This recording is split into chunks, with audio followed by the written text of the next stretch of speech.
आपके पास किसी झगड़े का वीडियो है या किसी घटित घटना का वीडियो है जो आपने रिकॉर्ड किया है या किसी अन्य व्यक्ति ने रिकॉर्ड किया है, आपकी जानकारी में है, उसको आप कोर्ट में दाखिल करना चाहते हैं।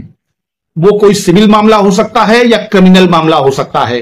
जैसे आप पर आरोप है कि आपने किसी के साथ मारपीट की है और जबकि सत्यता यह है कि वो आपके साथ मारपीट कर रहा है और उसका किसी ने वीडियो बना लिया है। मुकदमा चलता है उसका कि उस व्यक्ति को आपने मारा है। आप अपने को इनोसेंट साबित करने के लिए वो वीडियो न्यायालय में पेश करना चाहते हैं, तो क्या ऐसे ही आप पेश कर देंगे?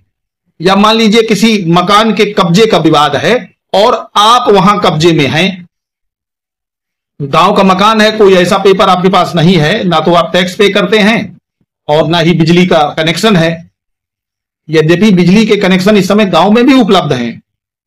आपके पास कोई वीडियो है, मान लेते हैं शादी का वीडियो है, शादी उसी घर में हुई है, आपका कब्जा उसी समय से तो है जब वहां शादी हो रही थी, तो आप उसको कोर्ट में साबित कैसे करेंगे? कोर्ट में कैसे कोर्ट उसको मानेगा कि हां ये वीडियो सही है और उस आधार पर आपका पोजीशन मान ले या आपका हित निहित है ये मान लिया जाए?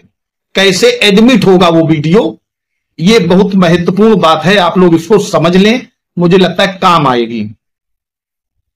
दोस्तों, सबसे महत्वपूर्ण बात यह है कि कहीं वो वीडियो फेक तो नहीं है, माने फर्जी तो नहीं है, एडिटेड तो नहीं है।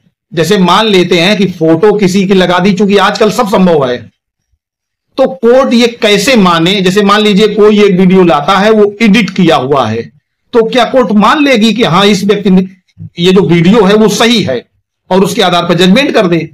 तो न्यायालय में सबसे पहले उस वीडियो की सत्यता जानने के लिए दो चीजें आपको साथ में दाखिल करनी आवश्यक हैं।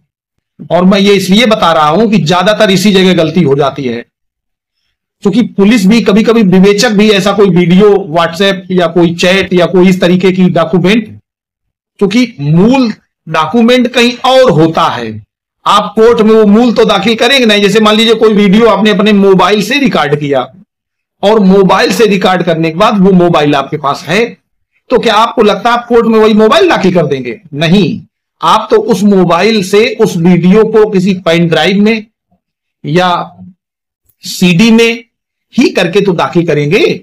तो जब मूल वीडियो आपके मोबाइल में है, उसको आपने पेन ड्राइव में किया है, तो क्या यह बिल्कुल ट्रुथ है कि वही वीडियो पेन ड्राइव में ट्रांसफर किया गया है? चेंज भी तो हो सकता है। आप अगर आपका विरोधी मान लीजिए कोई लाता, अब आप जस्ट उल्टे तरीके से समझें, आपका विरोधी कोई वीडियो लाता है और उसको आपने चैलेंज कर दिया कि साहब ये फेक है या फर्जी है, एडिटेड है, गलत है, तब क्या होगा? तो ऐसी स्थिति में जब भी कोई वीडियो या इलेक्ट्रॉनिक एविडेंस, कोई भी इलेक्ट्रॉनिक दस्तावेज अगर आप कोर्ट में दाखिल करते हैं, तो कम से कम दो प्रमाण आप जरूर दाखिल करें। वैसे एक तो मस्ट ही है, कोई एक दाखिल कर दें। सबसे पहले आप 65B का एक प्रमाण पत्र दाखिल करें। 65B एविडेंस एक्ट के प्रमाण पत्र का मतलब है कि यह वीडियो मूल उस वीडियो से लिया गया है, मूल उस उपकरण से बनाया गया था जो फला फला व्यक्ति के कब्जे में है और उसमें कोई छेड़छाड़ नहीं की गई है। इस तिथि को इतने बजे ये बनाया गया था और जब भी न्यायालय में बुलाया जाएगा तो वो व्यक्ति न्यायालय में आकर के इस बात का सत्यापन करेगा कि हां ये वही वीडियो है जो हमने शूट किया था या बनाया था। तो दोस्तों, जब ये प्रमाण पत्र आपका उस वीडियो के साथ, उस वीडियो की कॉपी के साथ कोर्ट में लगेगा, तब फिर आपका वो वीडियो एडमिसेबल हो जाएगा, माने एडमिट होने योग्य हो जाएगा। अब दूसरी एक और बात आती है कि क्या जो मूल वीडियो है वही वीडियो इस हार्ड डिस्क में या पेन ड्राइव में या सीडी में ट्रांसफर किया गया है? मान लीजिए कोई झूठ ही कह दे कि हां साहब यही वो वीडियो है जो हमने यहां से यहां ट्रांसफर किया था, तो कैसे मानेंगे आप तो कहेंगे आप झूठ बोल रहे हैं। तो ऐसी कंडीशन में एक और प्रमाण पत्र होता है, hash value certificate. Hash value certificate computer से ही जनरेट होता है। और ये हैश वैल्यू सर्टिफिकेट इस बात का प्रमाण है कि जो मूल वीडियो है उसकी एक आइडेंटिटी होती है कंप्यूटर में, कंप्यूटर की लैंग्वेज में, और ये जो ट्रांसफर होकर के वीडियो पेन ड्राइव में है उसकी भी एक आइडेंटिटी होती है कंप्यूटर की लैंग्वेज में।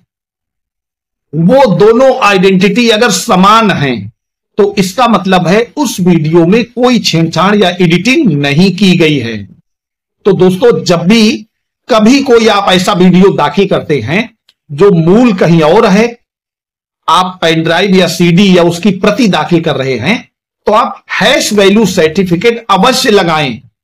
अगर आप हैश वैल्यू सर्टिफिकेट लगाने के लिए कुछ वेबसाइट्स हैं, उन पर दोनों का कॉपी पेस्ट करके उनकी आईडी डाली जाएगी तो हैश वैल्यू अपने आप निकल आती है, और वो हैश वैल्यू दोनों में इक्वल होगी।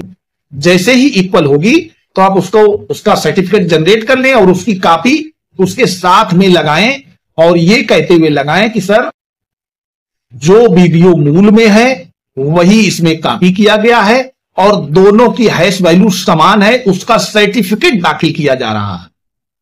दोस्तों, अगर आप इन दो चीजों को लगाते हैं तो निश्चित आपका जो एविडेंस है वो कोर्ट में ग्राह्य हो जाएगा, और उसके आधार पर अगर क्रिमिनल मुकदमा है तो सजा हो जाएगी, और अगर सिविल मुकदमा है तो आपका मजबूत एविडेंस, क्योंकि इलेक्ट्रॉनिक एविडेंस बहुत मजबूत एविडेंस माना जाता है, क्योंकि कहा गया मशीनें झूठ नहीं बोलती। अगर कोई वीडियो बनाया जा रहा है और विदाउट एडिटेड है तो वो बिल्कुल जेन्युइन ही होगा। अब अगर आप ऐसे मामले में विरोध में है, जैसे मान लीजिए आप किसी मुकदमे में हैं और अपोज कर रहे हैं, उसके विरोध में हैं, और ये दो चीजें नहीं आई हैं, तो आप एक रूलिंग है हानेबल सुप्रीम कोर्ट की, उसको जरूर कोट करिएगा और हानेबल कोर्ट को बताइए कि माननीय उच्चतम न्यायालय ने इस मुकदमे में ये कहा था, इसलिए इसका ये एडमिसेबल नहीं है। दोस्तों, एक केस है अनवर पीवी वर्सेस पी के वसीर, 2014 का मामला है। साइटेशन है 10 SCC, पेज नंबर 473। 10 का मतलब है 10वां वॉल्यूम है सुप्रीम कोर्ट केसेस का, और उसके पेज नंबर 473 पर है। उसमें कहा गया कि बिना 65B के सर्टिफिकेट के कोर्ट में इलेक्ट्रॉनिक एविडेंस एडमिसेबल नहीं होता है। मतलब वो स्वीकार करने योग्य ही नहीं होगा। आप भले ही दाखिल कर दें, पेपर नंबर पड़ जाए, एग्जिबिट भी हो जाए, कोई मतलब नहीं उसका। एग्जिबिट तब तक नहीं होगा जब तक वो साबित नहीं होगा। साबित वही करेगा जिसने 65B का प्रमाण पत्र दिया है या हैश वैल्यू का प्रमाण पत्र दिया है। तो दोस्तों, ऐसा कोई केस है तो आप उसमें इन चीजों